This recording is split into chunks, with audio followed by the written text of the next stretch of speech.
melhor lugar para se comer é uma churrascaria de São Paulo. E provavelmente uma churrascaria de Porto Alegre, do Rio de Janeiro, de Brasília e de tantos outros lugares.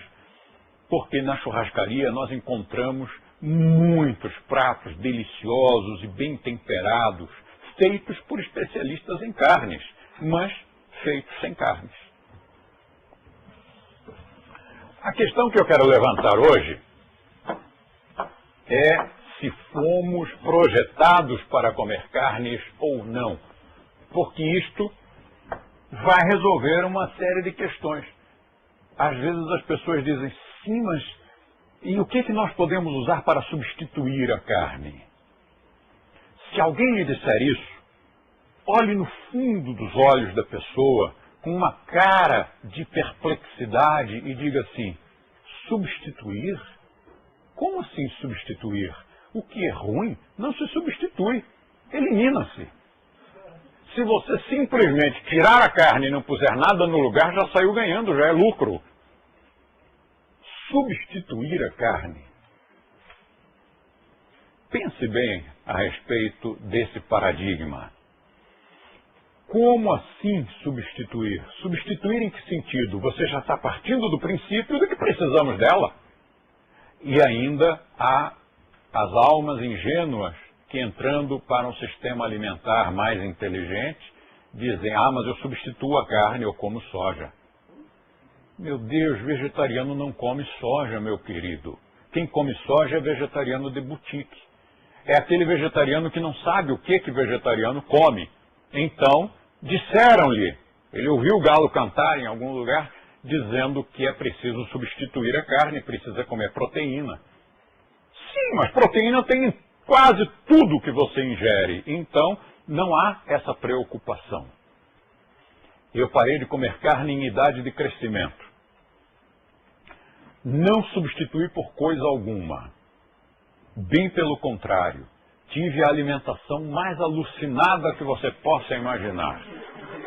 Eu era adolescente e liberado para comer o que eu quisesse. Imagine o que eu comi. O que um adolescente comeria se estivesse liberado para comer o que bem entendesse?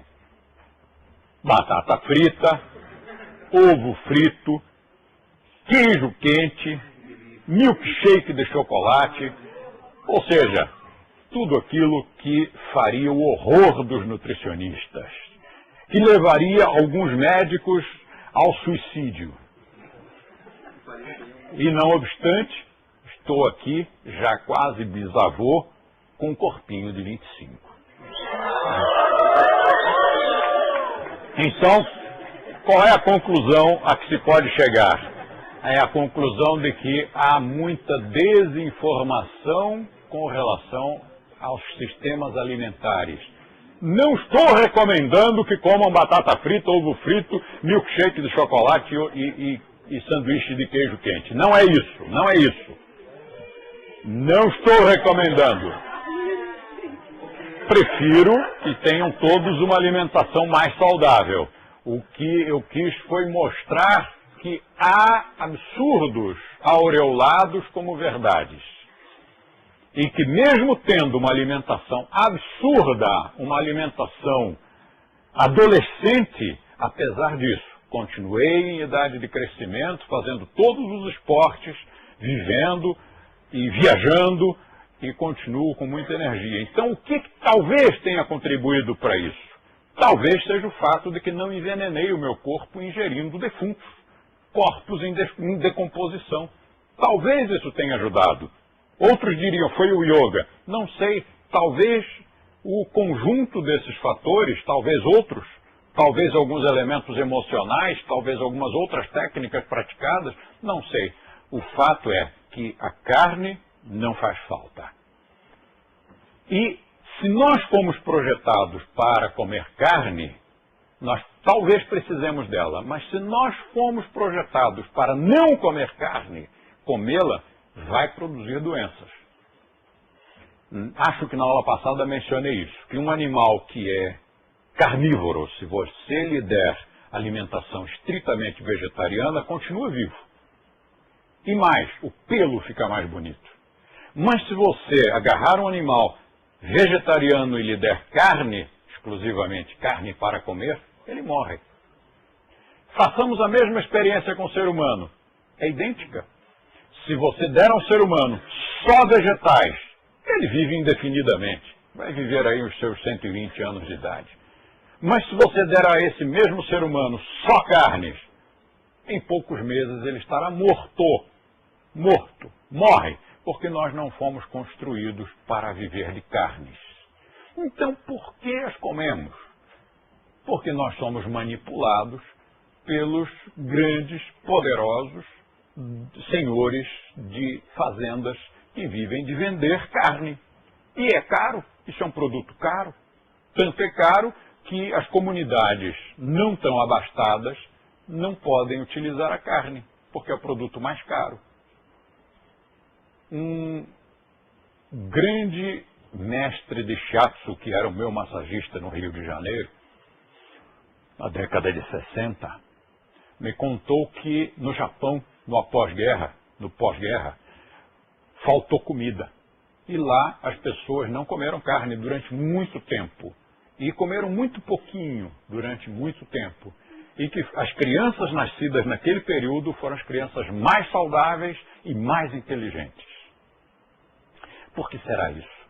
Talvez seja porque não inserimos no nosso sistema, no caso deles, alimentar coisas que só serviriam para envenenar, para intoxicar, para comprometer todo o sistema. A doença da vaca louca, todo mundo hoje já sabe, já foi denunciado suficientemente pela imprensa, que a doença da vaca louca foi criada porque começaram a dar carnes, resíduos de carnes e ossos, para as vacas que são vegetarianas. Aquilo produziu um distúrbio que foi atingir o sistema nervoso e criou uma doença nas vacas que, obviamente, é transmissível ao ser humano. Registre-se de passagem que doenças de mamíferos, doenças de animais, passam para o ser humano. São transmissíveis para o ser humano, mas doenças de vegetais não passam para seres humanos. Então, se você até comesse uma fruta, uma verdura, um legume, um cereal, que tivesse alguma doença, essa doença não passaria para você. Doenças de vegetais não passam para seres humanos. Doenças de animais passam para seres humanos. E a gripe das aves, a doença da vaca louca e aqueles outros problemas tão escondidos, com o que talvez vocês ainda nem tenham tomado conhecimento, com os suínos da Ásia e outros tantos que estão ocorrendo, espocando aqui e ali pelo mundo afora, estão nos mostrando que realmente é muito arriscado você comer bicho morto. Vamos ver então se nós fomos projetados para isso ou não. Há uma série de comparações que eu vou fazer aqui. E antes dessas comparações, eu queria que nós fizéssemos uma experiência científica. Manda entrar aquela vaca. Eu trouxe uma vaca hoje. Eu quero ver se alguém aqui tem coragem de matar a vaca, porque eu quero demonstrar que o ser humano não tem capacidade nem coragem de matar a sua própria presa. E se a natureza não lhe deu capacidade, não lhe deu garras, dentes, força, enfim, se não lhe deu capacidade de predar, se não lhe deu capacidade de caçar, de matar, então ele não é um predador, ele não é um comedor de carnes. Então, já mandaram, a vaca já entrou. Então agora eu queria, vocês infelizmente não podem acompanhar, porque a câmera não chega lá. Mas ali naquele canto tem uma vaca e tem um menino tentando matar a vaca, tentando estrangular a vaca e não consegue. A vaca não dá a mínima, até porque ele não tem força suficiente para estrangulá-la. Com as suas mãos, com os seus músculos, seus dentes, suas unhas, ele não consegue nem incomodar a vaca. Então, Ele me disse, vocês não estão escutando, porque não alcançou aqui, mas ele disse que nós somos Homo sapiens. E como tal, nós podemos não ter as armas pela natureza, mas nós podemos criar as armas. E que então, para isso, nós temos facas, nós temos flechas, nós temos marretas, né? Recursos muito sutis, muito civilizados, para matar o bicho, matar qualquer bicho, quase todos até. Você nota que onde tem um ser humano não tem mais bicho nenhum. Neste espaço aqui, num local de selva, você teria milhares, não de espécimens, mas milhares de espécies convivendo em harmonia neste espaço. Mas se lá tiver um ser humano, você não encontra mais nada, porque ele começa abrindo uma clareira, e dali ele afasta qualquer animal. Se estiver por ali, ele mata, nem que seja por brincadeira. E também coloca ali um DDT, porque também não quer formigas, não quer ser incomodado por mosquitos, baratas, ele mata qualquer coisa vivente que esteja no seu espaço. Então nós estamos, por exemplo, aqui, e neste espaço só tem seres humanos. E a vaca, porque eu trouxe. Então, respondendo ao argumento do nosso amigo ali, ele disse que, como somos seres humanos, ele precisaria de uma faca. Então está bem, eu providenciei a faca. Dá uma faca aí para ele, eu quero ver. Ele está rindo. Pegou a faca, mas não tem coragem. Passe a faca na jugular da vaca. Eu quero ver. Não tem importância que vá sujar o chão. A vaca está aqui para isso mesmo. Ele não conseguiu. Não teve coragem.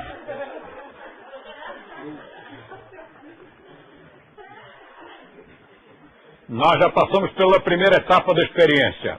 O ser humano não conseguiu matar o animal com as suas próprias armas, porque a natureza não proveu o ser humano de garras ou dentes suficientes para abater a vaca. Forneci a arma, mas aí o ser humano não teve coragem de abatê-la. E vamos agora para a terceira experiência. Se você tem medo, eu mato a vaca. Empresta a faca. E aí o que acontece? A faca já está vindo, por favor. Vocês estão muito demorados. Obrigado. Com isto aqui, o Homo sapiens poderá abater algumas coisas. Então, eu agarro a vaca pelo chifre, enfio a faca na jugular e sangue escorre quentinho e brilhante. E aí, onde está o ser humano? Onde está aquele humanoide? Está vomitando naquele canto. Então, terceiro fator. Ele, primeiro, não tem capacidade de abater. Segundo, ele não tem coragem de abater. E terceiro, se outrem abater, ele vomita. Ele desmaia. Ele acha um horror. Façam isso longe de mim. Tragam-me já o bife cortadinho no prato, mas não me façam ver uma cena dessas. Ora, o que se conclui? O ser humano não é um carnívoro, porque a um carnívoro a simples cena do sangue escorrendo lhe daria água na boca. Ele começaria a salivar. Mas, se o sangue escorrendo lhe dá ânsias de vômito, o vômito é o contrário de vontade de comer. Então, realmente, nós não fomos construídos para comer carne. Então, vamos agora fazer aqui umas comparações anatômico-fisiológicas e vamos ver se nós nascemos para comer carnes. Então, vamos pôr aqui o animal carnívoro.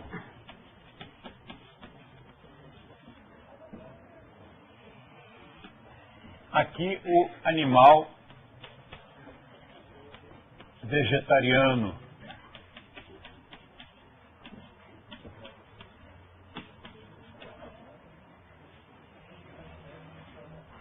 E aqui o Homo sapiens. Como é difícil, como é doloroso declarar isto.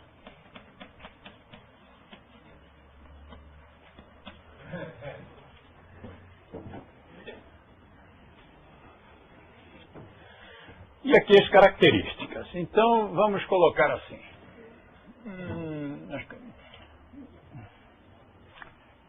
Dentição. Não, deixa a dentição lá para baixo.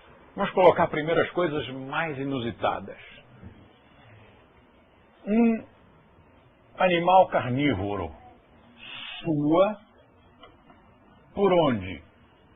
Suor, transpiração.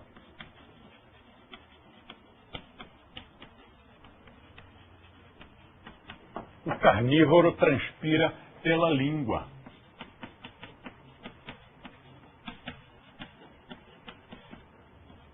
Todo mundo já viu o seu cãozinho de estimação entrar em casa depois de correr um pouco ou num dia muito quente e ficar babando em cima do seu tapete persa, né? E a saliva, é claro, se ele está de boca aberta, a saliva escorrendo. Ele sua pela língua, aquilo não é só saliva, aquilo é suor também. E o animal vegetariano, sua por onde? Se você já fez equitação, ou pelo menos se você apenas montou a cavalo, você já observou que depois de um galopezinho, o pescoço do seu cavalo estava todo esbranquiçado, você passa a mão para ver o que é, e é suor, está tudo molhadinho. O animal vegetariano transpira pela pele.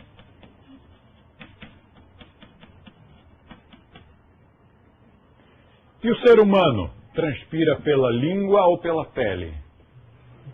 Você transpira por onde? Igual ao vegetariano, transpira pela pele. Depois, beber água. Como é que um animal carnívoro bebe água? Seu gatinho, seu cãozinho, ele bebe água pela língua. Ele vai lá no recipiente e molha a língua e traz um pouco de água. E pela língua. E você, animal vegetariano, como é que você... Não, você não. Os animais vegetarianos, você já deve ter visto num documentário da Discovery. A Discovery gosta muito de documentários com a vida animal, mostrando a vida animal. E aí você viu uma girafa, toda desajeitada, chegando na água, um gnu, uma zebra. Como é que eles fazem? Você viu algum desses animais colocar a língua na água? Como é que eles fazem? Eles colocam os lábios, os beiços, né, que é animal, os beiços na água, colocam a boca aí, sugam a água. O vegetariano suga a água. E você, como é que você faz para beber água? Você pega um copo e... Como é que você faz? Ou você suga. Gosta tanto, o ser humano gosta tanto de sugar, que inventou até o canudinho. Todo mundo, especialmente as crianças, ou seja, aquelas que estão mais próximas da nossa natureza real, adoram um canudinho.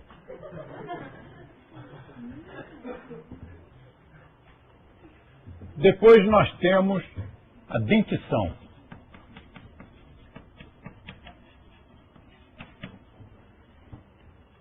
Um grande argumento que os carnívoros usam, nem são carnívoros, são as pessoas que comem carne, porque na verdade são onívoras.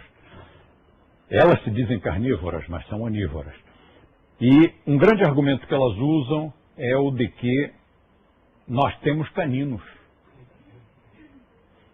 Desculpe, mas quem foi que chamou esses dentes piquititicos e redondinhos de caninos? Fomos nós mesmos. Nós os chamamos de caninos. Mas compare com o dente de um cão. e veja se isto aqui tem alguma semelhança com um dente canino, ou seja, o dente de um cão, de um canídeo. Não tem semelhança alguma, para começar, porque o dente de um predador é pontiagudo e curvo para que, ao morder, a presa não possa fugir e até mesmo para que um pedaço, um bocado seja arrancado. E esse dente tem uma raiz enorme, porque senão o dente ia junto. Se você morder uma zebra e a zebra correr, o seu suposto canino vai junto, porque o tamanho...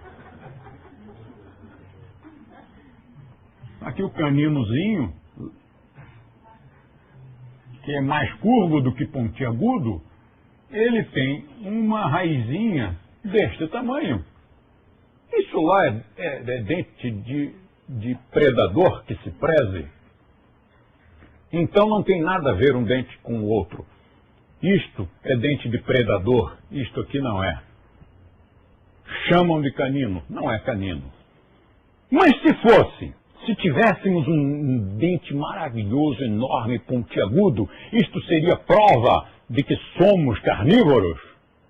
Tampouco, porque os nossos parentes gorilas têm presas maravilhosas, têm dentes maravilhosos, enormes, pontiagudos, de assustar a qualquer um, e são vegetarianos radicais, só comem folha, não comem nem mesmo cereais, nem mesmo legumes. Então, isto realmente não prova coisa alguma.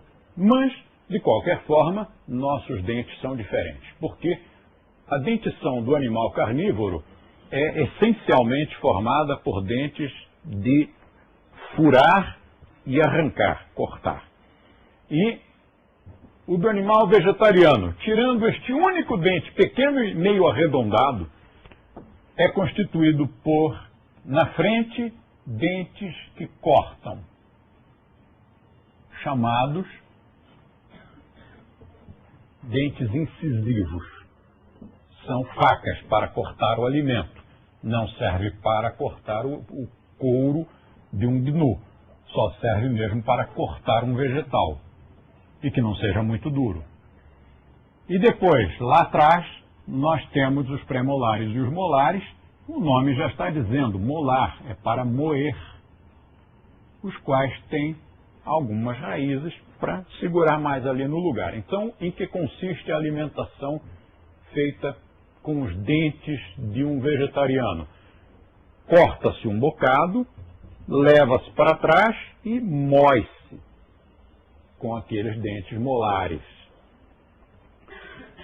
Que os dentistas me perdoem o desenho mal feito, mas é que eu não treinei para desenhar dentes, né? É mais ou menos assim. Nós temos alguns dentistas aqui na sala de aula e que devem estar horrorizados com o desenho aqui dos meus molares. Mas enfim, essa é a grande diferença. O animal carnívoro, ele não moe, ele corta e praticamente engole a carne inteira. Como assim? Você engoliria um bocado inteiro? Para isso, os carnívoros têm uma saliva e um suco gástrico diferente do nosso.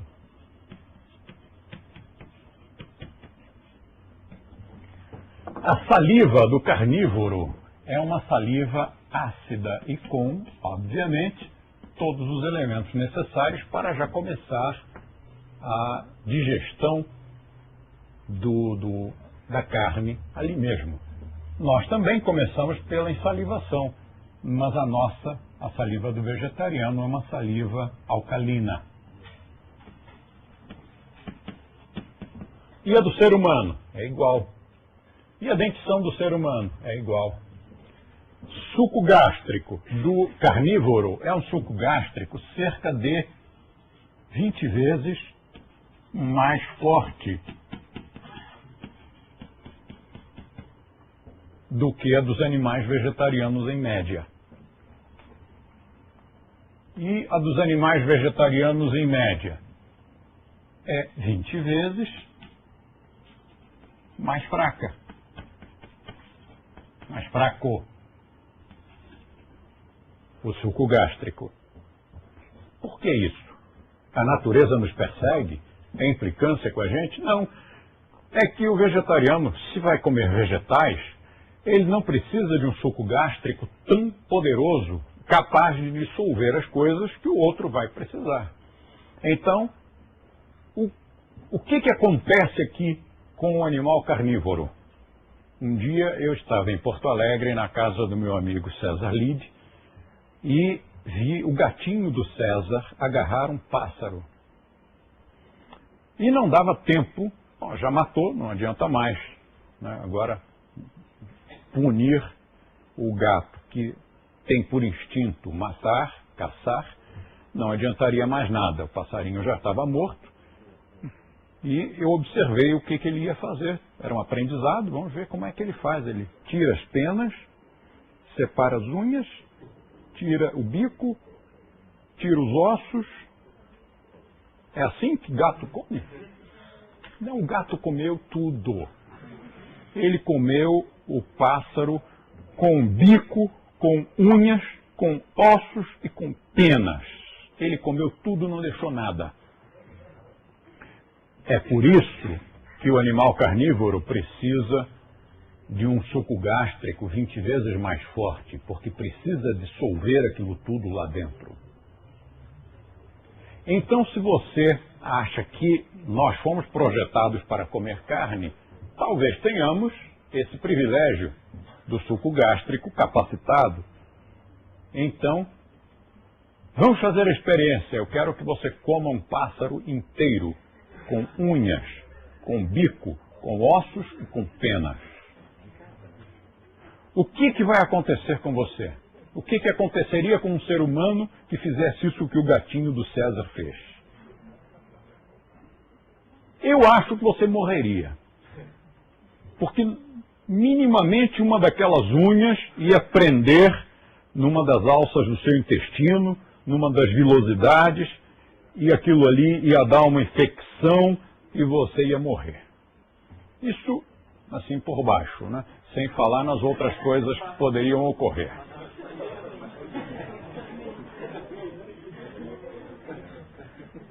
E como é o suco gástrico do Homo sapiens? É igual ao dos animais vegetarianos. E como são os intestinos? Os animais carnívoros têm um intestino curto, curtíssimo. E é por isso que quando você vê o perfil de um animal carnívoro, você vê um perfil em que o peito é mais proeminente e o abdômen é recolhido. Porque aqui no abdômen o intestino é curto, não tem quase nada.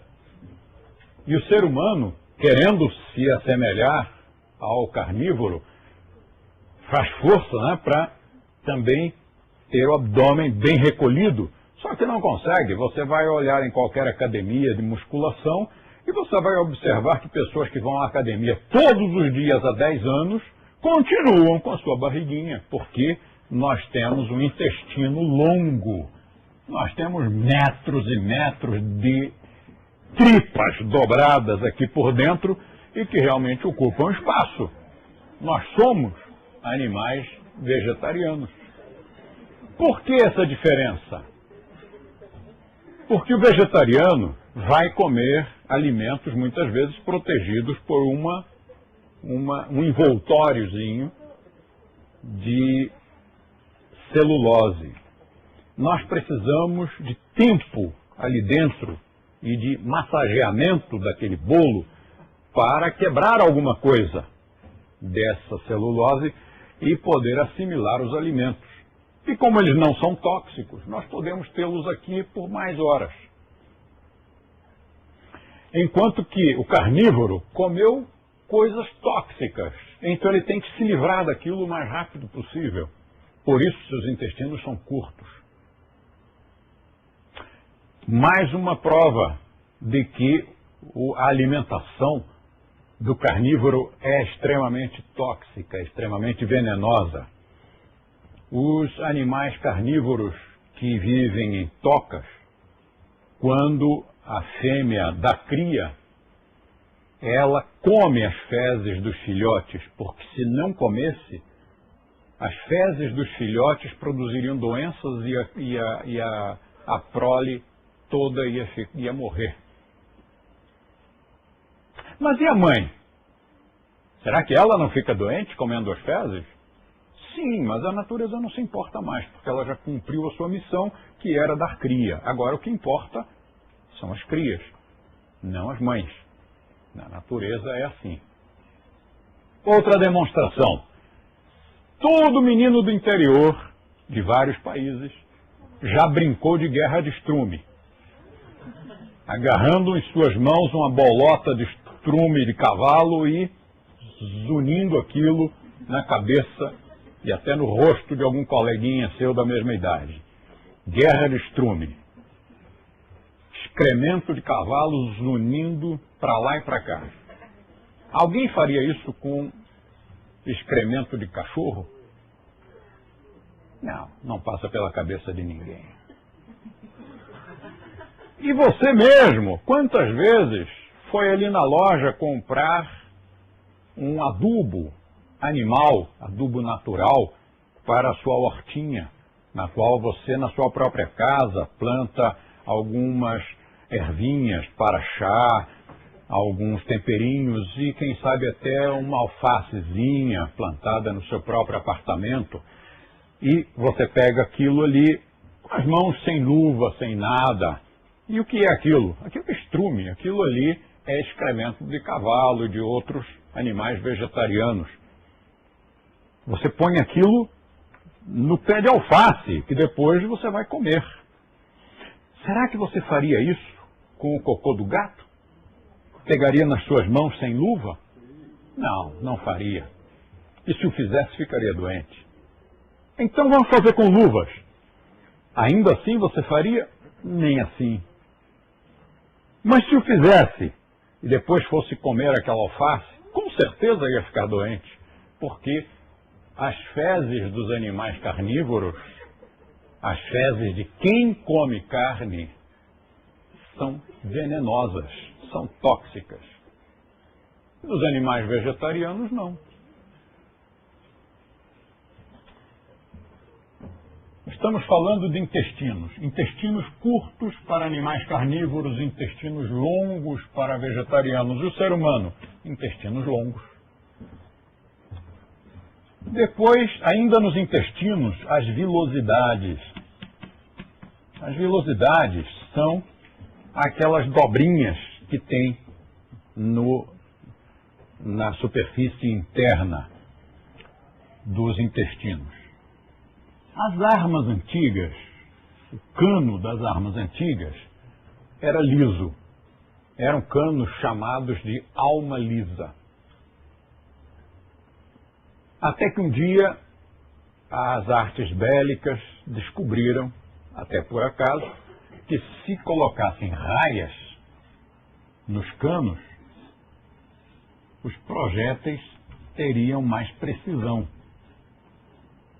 Então chama-se a isto de alma raiada. É uma tecnologia mais sofisticada. A mesma coisa acontece com os nossos intestinos. Os animais carnívoros têm intestinos de alma lisa. E os vegetarianos têm um intestino que é como se fosse alma raiada. Tem as vilosidades. As vilosidades são como rugosidades na superfície interna, cujo objetivo é aumentar a área de absorção. Os intestinos já são mais longos. E ainda por cima, com essa área de absorção, em curvinhas, em vilosidades, isto multiplica enormemente a superfície de absorção dos alimentos. Isto é um aprimoramento evolutivo. Isto é muito mais sofisticado do que isto aqui. Isto é um tubo. Por que será que eles têm um intestino? Alguns carnívoros já têm milhões de anos de evolução, já era para ter melhorado. Por que não melhorou? Isto já é o melhor que eles podem. Porque, como o seu alimento é tóxico, ele tem que passar por ali, não pode ficar nenhum resíduo. O vegetariano que tem essas vilosidades, por aqui passam alimentos vegetais. Mas se passasse por aqui um pedaço de carne e ficasse presinho ali, e apodrecesse, seria sem dúvida um problema muito sério. Esse animal ficaria doente, ele teria uma infecção intestinal. Estas vilosidades tornam-se perigosíssimas quando a pessoa come carne. Como são os intestinos do hominídeo? São assim. São intestinos longos, são intestinos com vilosidades. E o nosso tempo está terminando, portanto, estas são algumas diferenças entre os animais carnívoros e vegetarianos. Por uma coincidência incrível e impressionante, o ser humano coincide. O ser humano, em todos os aspectos, coincide com os animais vegetarianos e difere dos animais carnívoros. Isto parece demonstrar que nós fomos projetados para comer vegetais e não para comer bichos mortos. Eu quero sugerir que a bibliografia desta aula seja o livro Alimentação Vegetariana Chega de Abobrinha e o DVD A Carne é Fraca. Se você ler aquele livro e assistir aquele DVD, se você ainda comia carne, esqueça. Você vai parar, você vai se tornar uma pessoa mais fina, mais educada, mais sensível, mais civilizada e não vai mais se alimentar de defunto.